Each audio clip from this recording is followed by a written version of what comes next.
Уважаеми гости, скъпи родители, моля, настанете се удобно. Нашето тържество по случай 3 март започва.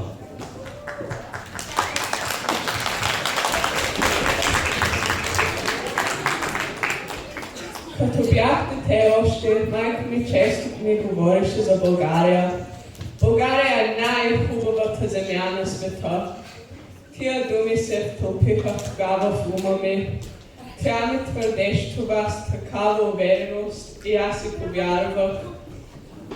В моята крехка детска душа отрано се вкорени убеждението: България, моето отечество, е най-хубавата земя на света. И аз се гордех, че имаме такава земя, че съм роден в най-хубавата земя.